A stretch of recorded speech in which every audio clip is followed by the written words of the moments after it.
আসসালামু আলাইকুম, স্বাগত জানাচ্ছি চ্যানেল আই সংবাদে। এখনকার সংবাদ আয়োজন নিয়ে সাথে আছি মেহেরুন্নেসা তাহমিনা। বিস্তারিত সংবাদের শুরুতে জানিয়ে দিচ্ছি ফ্রেশ প্রিমিয়াম টি সংবাদ শিরোনামগুলো। কুড়িগ্রামে বন্যা পরিস্থিতির অবনতি, নেত্রকোনায় নতুন এলাকা প্লাবিত, তলিয়ে গেছে ফসলের ক্ষেত।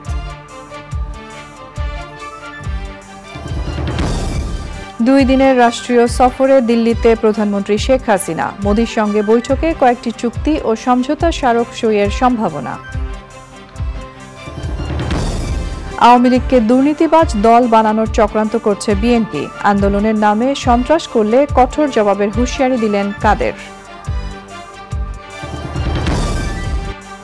এবং টি-20 বিশ্বকাপে বৃষ্টি আইনে জয় দিয়ে অস্ট্রেলিয়ার সুপার 8 শুরু, বাংলাদেশ ভারত ম্যাচ শনিবার।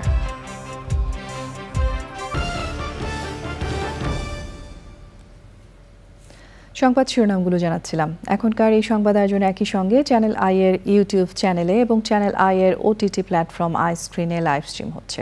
এবার যাচ্ছে বিস্তারিত প্রসঙ্গে। কুড়িগ্রামে বন্যা পরিস্থিতির অবনতি হয়েছে।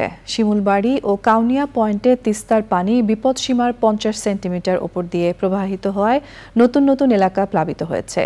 সুরমা ও কুশিয়ারা নদীর পানি কমে সুনামগঞ্জে বন্যা পরিস্থিতির উন্নতির আভাস পাওয়া গেলেও ছাতক পয়েন্টে পানি এখনও বিপদসীমার 90 সেন্টিমিটার উপরে রয়েছে। নেত্রকোনায় আরও এলাকা প্লাবিত হয়েছে। বন্যার পানিতে ডুবে এক শিশু মারা গেছে। শহীদুল্লাহ রাজুর রিপোর্ট। কুড়িগ্রামে ব্রহ্মপুত্র, দুধকুমার, ধরলা ও তিস্তাসহ 16টি নদ-নদী তীরের বন্যা পরিস্থিতির অবনতি হয়েছে। ব্রহ্মপুত্র ও দুধকুমার নদের পানি বাড়ছেই, বিপদসীমার উপর দিয়ে প্রবাহিত হচ্ছে ধরলার পানি, তলিয়ে গেছে মৌসুমি ফসলের ক্ষেত। নদী পাড়ের প্রায় 15,000-এরও বেশি পরিবার পানিবন্দী হয়ে পড়েছে, ভেঙে পড়েছে যোগাযোগ ব্যবস্থা, বন্যায় দুর্ভোগে পড়েছেন এলাকাবাসী। আমাদের ঢেঁড়স, পটল, পাট সব ডুবে গেছে, এখন তো পানি বাড়তে আছে, আমরা কৃষক তো আর বাঁচার উপায় নাই, রাস্তা তো নাই, কেবল এই ওয়াদা বাড়তি। গত 2 দিন ধরে আমাদের বাড়িঘর সব তলিয়ে গেছে, আমরা এখন এই রাস্তার মধ্যে বসবাস করতেছি। সুনামগঞ্জে বন্যা পরিস্থিতির কিছুটা উন্নতি হলেও দুর্ভোগে বন্যা কবলিত এলাকার মানুষ। কাজ না পেয়ে খাদ্য সংকটে পড়েছেন অনেকেই। পর্যাপ্ত ত্রাণ সহায়তার দাবি জানিয়েছেন বন্যা দুর্গতরা। সুরমা ও কুশিয়ারা নদীর পানি 6টি পয়েন্টে বিপদসীমার উপর দিয়ে প্রবাহিত হওয়ায় এখনও ঘরে ফিরতে পারছেন না সিলেটে বন্যায় পানিবন্দী লাখো মানুষ। সিলেট বিভাগকে বন্যার কবল থেকে রক্ষার জন্য নদী খনন সহ কার্যকরী উদ্যোগ গ্রহণ করা হচ্ছে বলে জানিয়েছেন পানি সম্পদ প্রতিমন্ত্রী। উজান থেকে যে বর্ষা মৌসুমে যে পানিটা আসে, সেই পানিটা ধারণ ক্ষমতাটা বৃদ্ধি করার জন্য সুনামগঞ্জে 20টি নদী আমরা ড্রেজিং করব। বৃষ্টি আর পাহাড়ি ঢলে নেত্রকোনার কমলাকান্দার পর নতুন করে সদর বারহাট্টা ও মোহনগঞ্জ সহ বিভিন্ন এলাকা প্লাবিত হয়েছে। জেলায় পানিবন্দী হয়ে পড়েছে 120টি গ্রামের মানুষ। লাখ লাখ টাকার মাছ বাসে যেতেছে, রান্না বান্না করে খাইতে হবে সবাই, এমনকি সাপ বিচ্ছুরও ভয়। এখানে রাস্তার উপর প্রায় 3 থেকে 4 ফুট পানি। শিক্ষা প্রতিষ্ঠানগুলো তলিয়ে যাচ্ছে, পুকুরে যে মাছগুলো যারা চাষ করে তারা সর্বনিঃস্ব হয়ে যাচ্ছে। নেত্রকোনায় উদ্ধাখালী নদীর পানি কমলাকান্দা পয়েন্টে বিপদসীমার উপর দিয়ে প্রবাহিত হচ্ছে। কংস নদ, সোমেশ্বরী নদী ও ধনু নদের পানি বেড়েই চলছে। Shahidullah Raju, channel I. ভারতের প্রধানমন্ত্রী নরেন্দ্র মোদির আমন্ত্রণে 2 দিনের রাষ্ট্রীয় সফরে নয়াদিল্লি পৌঁছেছেন প্রধানমন্ত্রী শেখ হাসিনা। প্রধানমন্ত্রী ও তার সফর সঙ্গীদের বহনকারী বিমান বাংলাদেশ এয়ারলাইন্সের একটি ফ্লাইট বিকেল 3:30টায় নয়াদিল্লির পালাম বিমানবন্দরে অবতরণ করে। ভারত সরকারের উচ্চ পর্যায়ের একটি প্রতিনিধি দল এবং বাংলাদেশের হাইকমিশনার মোহাম্মদ মুস্তাফিজুর রহমান বিমানবন্দরে প্রধানমন্ত্রীকে অভ্যর্থনা জানান। লোকসভা নির্বাচনে জয়ী বিজেপি নেতৃত্বাধীন জোট সরকার গঠনের পর ভারতে কোনো সরকার প্রধানের এটি প্রথম দ্বিপাক্ষিক সফর। সফরে প্রধানমন্ত্রী শেখ হাসিনা ও নরেন্দ্র মোদির মধ্যে বৈঠক হবে। সেখানে কয়েকটি চুক্তি ও সমঝোতা স্মারক সই হওয়ার কথা রয়েছে। এছাড়াও ভারতের রাষ্ট্রপতি দ্রৌপদী মুর্মু এবং উপরাষ্ট্রপতি জগদীশ ধনখড়ের সঙ্গে সাক্ষাৎ করবেন প্রধানমন্ত্রী শেখ হাসিনা। এর আগে দুপুরে প্রধানমন্ত্রীকে বহনকারী বিমান হযরত শাহজালাল আন্তর্জাতিক বিমানবন্দর ত্যাগ করে। মন্ত্রী, সংসদ সদস্য, সরকারি ঊর্ধ্বতন কর্মকর্তারা প্রধানমন্ত্রীকে বিদায় জানান। আওয়ামী লীগ সাধারণ সম্পাদক ওবায়দুল কাদের বলেছেন, দুর্নীতিবাজ দল বিএনপি আওয়ামী লীগকে দুর্নীতিবাজ বানানোর চক্রান্ত করছে। আওয়ামী লীগের ৭৫তম প্রতিষ্ঠাবার্ষিকীর বর্ণাঢ্য র্যালি ও শোভাযাত্রার শুরুতে ওবায়দুল কাদের বলেন, আন্দোলনের নামে বিএনপি যদি অগ্নিসন্ত্রাস বা হত্যার রাজনীতি করে তবে রাজপথে থেকে কঠোর জবাব দেয়া হবে। ওবায়দুল রশিদের রিপোর্ট। জাতির পিতা বঙ্গবন্ধু শেখ মুজিবুর রহমানের হাতে গড়া সংগঠন মহান মুক্তিযুদ্ধে নেতৃত্ব দেওয়া দল আওয়ামী লীগের ৭৫তম প্রতিষ্ঠাবার্ষিকী উপলক্ষে বর্ণাঢ্য র্যালি ও শোভাযাত্রা। নেতাকর্মীরা আসতে থাকেন নির্ধারিত সময়ের অনেক আগে থেকেই। বর্ণাঢ্য এই র্যালি ও শোভাযাত্রায় জাতীয় পতাকা, দলীয় পতাকা, ব্যানার, ফেস্টুন, বেলুন, বাদ্যযন্ত্রের সাথে ছিল সুসজ্জিত বাহন। রাজধানীর ইঞ্জিনিয়ার্স ইনস্টিটিউটের সামনে র্যালি ও শোভাযাত্রার উদ্বোধনী আয়োজনে আওয়ামী লীগের সাধারণ সম্পাদক ওবায়দুল কাদের বলেন, যারা আন্দোলনের হুমকি দিচ্ছে তাদের সাথে দেশের জনগণ আগেও ছিল না, ভবিষ্যতেও থাকবে না। আন্দোলন করবে 28 অক্টোবরের মতো, পালিয়ে যাবেন না তো। আন্দোলনের নামে যদি আবার আগুন, সন্ত্রাস, হত্যা, খুনের রাজনীতি শুরু করে, আমরা রাজপথে আছি। আওয়ামী লীগ সমুচিত জবাব দিতে প্রস্তুত। নেতাকর্মী ও দেশের মানুষকে সতর্ক থাকার আহ্বান জানিয়ে ওবায়দুল কাদের বলেন, বিএনপি এখন ঢালাওভাবে গুজব ছড়াচ্ছে। আজকে গুজব রটাচ্ছে, পুলিশকে ঢালাওভাবে আক্রমণ করছে, সেনাবাহিনীর বিরুদ্ধেও তাদের মতলব আছে। গুজব ছড়িয়ে দুর্নীতিবাজ দল বিএনপি আজকে আমাদেরকে দুর্নীতিবাজ বানাবো চক্রান্ত করছে। এটা আওয়ামী লীগকে হটানোর জন্য এর ষড়যন্ত্র কি, সেটা আমাদের ভেবে দেখতে হবে।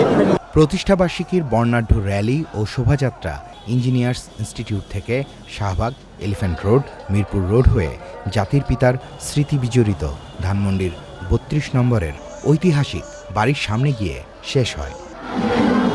Obaidul Rashid, channel I, Dhaka. এবার নিউকেয়ার টি-20 ওয়ার্ল্ড কাপ ক্রিকেট আপডেট। ছিলাম সরকারিভাবে যে এবং সুন্দর মতে যাওয়া আসা, খাওয়া দাওয়াতে আর ইনশাল্লাহ সন্তুষ্ট। ইনশাল্লাহ সুন্দর, বাংলাদেশ বিমান অনেক সুন্দর সার্ভিস দিচ্ছে, খুবই ভালো লেগেছে, সব সিস্টেম মতন।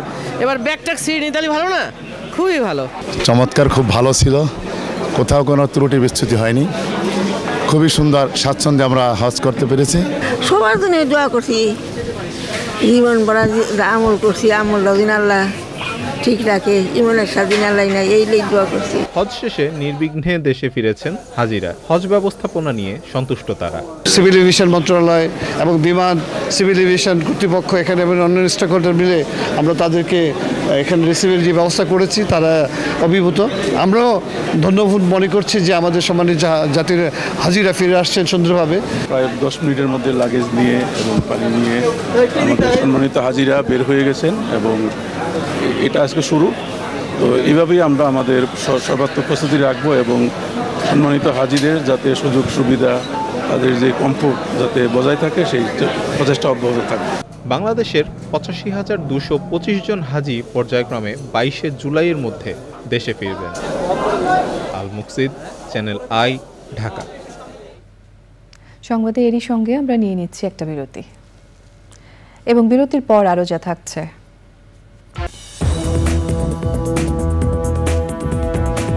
স্বাগত জানাচ্ছি আরও একবার চ্যানেল আই সংবাদে।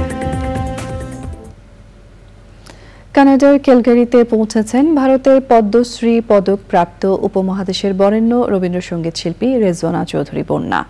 বিমানবন্দরে তাকে ফুলেল শুভেচ্ছা জানিয়ে বরণ করেন বিশ্ব সাহিত্য কেন্দ্রের ট্রাস্টি ইফতেখারুল ইসলাম, ইস্ট ওয়েস্ট ইউনিভার্সিটির অধ্যাপক ইসলাম সুফিয়া রানী, ক্যালগারির আমরা সবাই সংগঠনের সভাপতি রূপক দত্ত ও অন্যরা। আমরা সবাই সংগঠন আয়োজিত একক সঙ্গীত সন্ধ্যায় অংশ নেবেন সঙ্গীত শিল্পী রেজওয়ানা চৌধুরী বন্যা। কানাডার স্থানীয় সময় শনিবার সন্ধ্যায় এসটি ডেভিড ইউনাইটেড চার্চে এই অনুষ্ঠান হবে।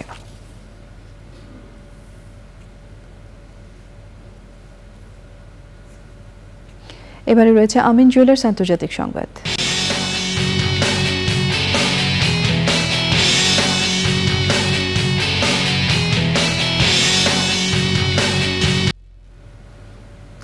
বৈশ্বিক চাপ সত্ত্বেও গাজার রাফায় শরণার্থী শিবিরের তাঁবুতে ট্যাঙ্ক আর ভারী অস্ত্র নিয়ে হামলা চালাচ্ছে ইসরায়েলি সেনারা। 24 ঘণ্টায় গাজার জেইতুন শহরে ইসরায়েলি বিমান হামলায় 8 ফিলিস্তিনি নিহত হয়েছেন। 7 অক্টোবর থেকে এখন পর্যন্ত প্রাণ হারিয়েছে 37,431 ফিলিস্তিনি।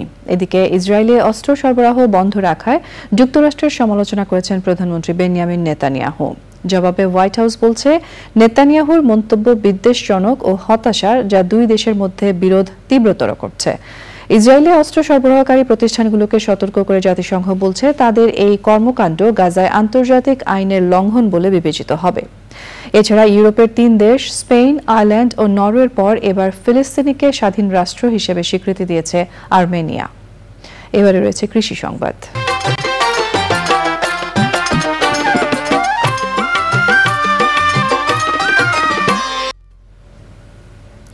দিনাজপুরে দেশি জাতের পাবদা মাছ চাষ করে সাফল্য পেয়েছেন নারী খামারি শাকেরা তুহিস আহসান। আগে রুই, কাতল সহ বিভিন্ন প্রজাতির মাছের চাষ করলেও তেমন সফলতা আসেনি। এবার পাবদা চাষের সফলতার পাশাপাশি কয়েকটি পরিবারের কর্মসংস্থানের ব্যবস্থা করেছেন তিনি। তার সফলতায় অনুপ্রাণিত হয়ে অনেকেই ঝুঁকছেন পাবদা মাছ চাষে। দিনাজপুর থেকে শাহ আলম শাহির পাঠানো তথ্য ও ভিডিও চিত্র নিয়ে সুব্রত গাইডের রিপোর্ট। দিনাজপুর জেলার পার্বতীপুর উপজেলার ভবের বাজার ইন্দ্রপুর গ্রামের ছোট বড় মিলিয়ে 7টি পুকুরে মাছ চাষ করছেন খামারি শাকেরা তুহিস আহসান। 16 একর আয়তনের 3টি পুকুরে 1 বছর ধরে মাছ চাষ করছেন দেশীয় পাবদা মাছ। 16 একর আয়তনের 3টি পুকুরে 1 বছর ধরে চাষ করছেন দেশীয় পাবদা মাছ। এতে স্বল্প খরচে বেশি লাভের মুখ দেখছেন তিনি। পাবদাতে হলে লাভবান বেশি, খরচ আমার পুকুরে এখন 1,17,000 পাবদা। হ্যাঁ, পাবদাগুলো মানে মানুষ পুকুরের থেকে নিয়ে যায়, যদি রেণুপোনা হলে পুকুর থেকে বিক্রি হয়। নিজের সফলতার পাশাপাশি কর্মসংস্থান করে দিয়েছেন 3 থেকে 4টি পরিবারের। আমি দেখতে আসছি, আমি উদ্যোগ নিচ্ছি যে আমার পুকুরে পাবদা মাছ আবাদ করব। এখানে পাওয়া যায়, এই জন্য আসছি এখানে। দেখা গেছে যে অল্প সময়েই এবং অল্প খরচেই বেশ বড় হয়ে যায় এবং এটাকে সেলিং যে বাজারে যে ডিমান্ড খুব ভালো। খামারি শাকেরা তুহিসকে প্রথম থেকেই সহায়তা করে আসছে মৎস্য বিভাগ, গ্রাম বিকাশ কেন্দ্র, জীবিকে এবং পল্লী কর্মসহায়ক ফাউন্ডেশন। এখন আমাদের পরামর্শক্রমে এবং ট্রেনিংয়ের আওতায় আমরা ওনাকে নিয়ে আসার পরে পাবদা দেশীয় প্রজাতির পাবদা মাছের চাষ শুরু করেন এবং এখানে বাম্পার ফলন হয়েছে। এনার দেখা দেখি পার্শ্ববর্তী যারা খামারি আছে তারাও ঝুঁকে পড়েছেন পাবদা মাছ চাষ করে লাভবান হবে বলে তারা এই প্রযুক্তি মাঠ পর্যায়ে বাস্তবায়ন করছে। দেশীয় পাবদা মাছে পুষ্টি গুণাগুণ বেশি, এছাড়াও স্বাদও ভালো। বাজারে এই মাছের চাহিদা বেশি থাকায় খামারিদের লাভের সম্ভাবনাও বেশি। Subrata Gain, channel I. এবারে রয়েছে প্রকৃতি সংবাদ।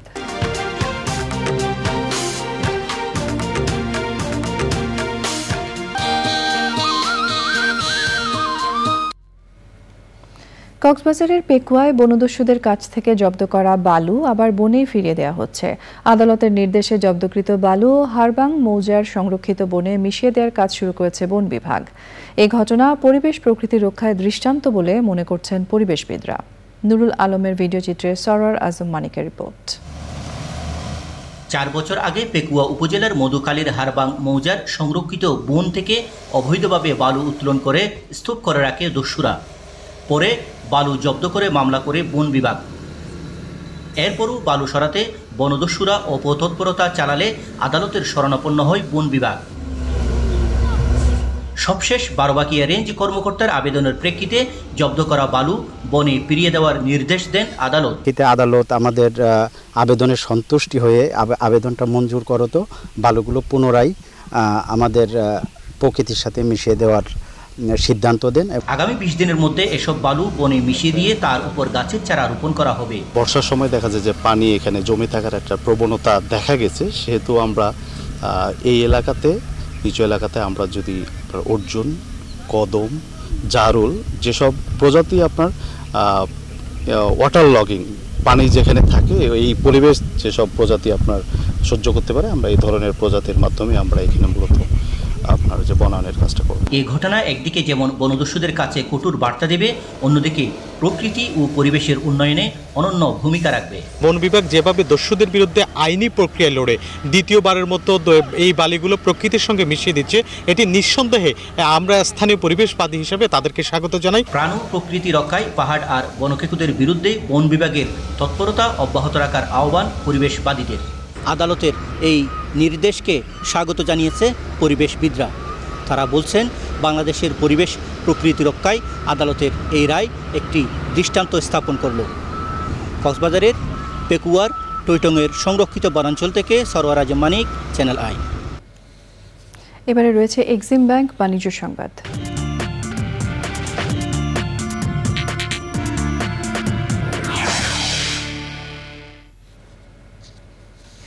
চীন থেকে আমদানি করা গাড়ির উপর ৩৮% পর্যন্ত শুল্ক আরোপের সিদ্ধান্ত নিয়েছে ইউরোপীয় ইউনিয়ন ইইউ। বিপরীতে ইউরোপীয় গাড়ি কোম্পানিগুলোর উপর 25% পর্যন্ত শুল্ক আরোপ করার দাবি জানিয়েছে চীনের গাড়ি উৎপাদনকারী ও বিক্রেতা প্রতিষ্ঠানগুলো। চীনের বাণিজ্য মন্ত্রণালয়ে অনুষ্ঠিত বৈঠকে সম্প্রতি এমন দাবি করা হয়। গত সপ্তাহে ইইউ জানিয়েছে ৪ জুলাই থেকে চীনের ইভি ৩৮% পর্যন্ত শুল্কের মুখোমুখি হতে পারে। এর পাল্টা হিসেবে চীনের কোম্পানিগুলো এমন দাবি জানিয়েছে। সংবাদে এরই সঙ্গে আমরা নিয়ে নিচ্ছি আরও একটা বিরতি, এবং বিরতি স্বাগত জানাচ্ছি আরও একবার চ্যানেল আই সংবাদে। বিএনপি চেয়ারপারসনের উপদেষ্টা জয়নুল আবদিন ফারুক বলেছেন, বাংলাদেশের উপর দিয়ে ভারতের রেল লাইন হলে দেশের মানুষ ক্ষতিগ্রস্ত হবে। জাতীয় প্রেস ক্লাবে জাতীয়তাবাদী নাগরিক পরিষদের প্রতিবাদ সভায় বিএনপি নেতারা বলেছেন, দুর্নীতিবাজ কিছু আমলা দেশের সম্পদ লুট করছে। আগামীতে জনগণই আন্দোলনের মাধ্যমে এই সরকারকে ক্ষমতা থেকে সরিয়ে দেবে বলে হুঁশিয়ারি দেন বিএনপি নেতারা। ভারত, তুমি আমাদের বন্ধু থাকো, কিন্তু বন্ধু বলে আজকে আমার বাংলাদেশের সব কিছু তুমি কেড়ে নিয়ে যাবে আর আমার ন্যায্য হিস্সা থেকে আমাকে বঞ্চিত করবে। বাংলাদেশের জনগণ গরিব হতে পারি, কিন্তু আমাদের আত্মমর্যাদা অনেক বড়। তাই আমরা আজকে আপনাদেরকে জানিয়ে দিতে চাই, বাংলাদেশের ন্যায্য হিস্সা বা আপনাকে ন্যায্য হিস্সা আপনাকে দিতেই হবে। এবারে রয়েছে খেলার খবর।